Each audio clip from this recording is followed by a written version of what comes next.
Shalom everyone, it's Kol Torah. It's Tuesday at 12 o'clock.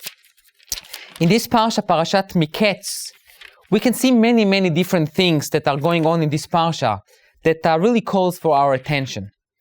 We can talk and discuss the unbelievable rise to power that Joseph experienced from being a prisoner in jail to become second in command in Egypt. We can talk about the realization of the dream that Joseph had, the first dream that Joseph had, that he becomes a power, a financial power, and that his brothers will come and bow down to him. We can talk about the trickery or the conspiracy that Joseph is trying to create in order to get the brothers realizing something. But I would like to ask the following question. You get signs in your life. We live our lives and we get signs. We see things that happen. And most of us pay attention to what's going on. Many times you can hear people say, my gosh, why is that thing happened to me? And they say, it's probably because of this or because of that. We try to rationalize or try to understand and to comprehend things that are going on in our lives. And especially if there are strange things that happen, and they happen like one after another thing and after another thing, we tend to pause and to say, whoa, what's going on here? And when I look at the reaction of Joseph's brothers to everything that happens, I'm very much perplexed and amazed. They come down to Egypt in order to get some food because there is a famine in Israel. And they go down to Egypt and they just imagine it. Egypt is the power in the Middle East. Everyone from everywhere in the Middle East come to Egypt to get food. And I'm sure there is a long line and everyone is there and they give their ID and they get some food and they exchange it with money or whatever it is. And the line goes pretty much smoothly. And when they come into the line, not the little policeman asks them questions. The power, Joseph, the second in command, come and ask them, who are you? You are spies. I'm accusing you. What are you doing here? That itself, it's a little shaky. What's going on? We stood in line for 2 hours here and no one was asked like that. It's like you're going into the airport and everyone who looks like a terrorist is not being checked. And then you, that you look like a nice Jewish boy, you are the one to be checked. And you ask yourself, me? What do you want from me? So in a way, the same thing applies here. So they're standing in line, there are 1 million people in front of them, no one is being checked, no one is being asked, and these 10 are being questioned and accused to be not just, criminals, spies.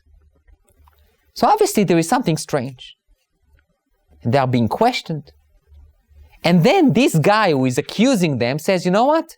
All of you I'm going to put in prison, and only one of you is going to go back to the land of Israel and bring your other brother here, so I will know that you are not meraglim, you are not spies. And then, 2 hours later, this guy changes his mind and says, you know what? No. All of you can go to the land of Israel because you have an older father and I'm a little concerned about him. And I'm going to want to put in prison only one of you. A, what's happened to the change of heart? And B, since when you are so concerned about our father? If you really think we are spies, why do you care about our family? Okay. So they go to the land of Israel. And one of them is open up his bag and what does he see? Not only food that he bought in Egypt, but he see that the money that he paid is back in his bag. And it's not only for this guy. When all the 10 brothers, or really it's now 9 brothers, open up their bags, what do they see? The money is back. They received back the money that they gave in order to buy the food. So they go back to their father and they tell him everything and they show him the money and they are all perplexed. They don't know what's going on. Then they come back to Egypt and Joseph, this second in command in Egypt, he invites them for dinner. So last week, the guy is accusing them they are spies. This week, he invites them for dinner. And he placed each one of them according to their age. Reuven is the firstborn, he sits next to him, and Benjamin, who comes back with them, sits at the end. And they are perplexed, they don't know what's going on, how that guy knows everything. And then, he sent them away, and we all know the story. He puts his silver goblet in Benjamin's bag, sent them away, says goodbye, and then he chased them and says, now you are not spies, but what are you? Thieves. This guy is a thief.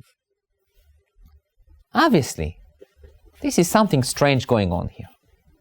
This guy, this Joseph, this second in command, is treating them in a very ambivalent way. On one hand, he is cruel, he's tough, he's hard on them.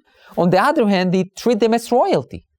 And this is obviously begging a question of, why didn't they pause and think, gosh, why is that thing happening to us? They did. They did it once. They said to themselves, you know what, it's probably because we were not sensitive enough to Joseph. And he was in the pit and he cried out for help. We didn't pay attention to him. And probably because we were not so sensitive, probably this guy is not so sensitive. But it never crossed their mind that maybe this guy is Joseph. Maybe something happened. Maybe we were wrong. Maybe we did something wrong. The fact that they did not stop to think that maybe they did something wrong proved to one of two things. One, maybe they felt so right about what they did, so they never thought that they did anything wrong. Or B, they were afraid to admit that they did something wrong. Whatever the option is, there is a tremendous message for us. If we see things that happens to us, if we see things going on, good or unfortunately, God forbid, something that it's not great, one of the lessons for us is to stop, to pause, to think, why is that happening to me? I'm not saying that we can find the answer. I'm not saying that we can always find the solution.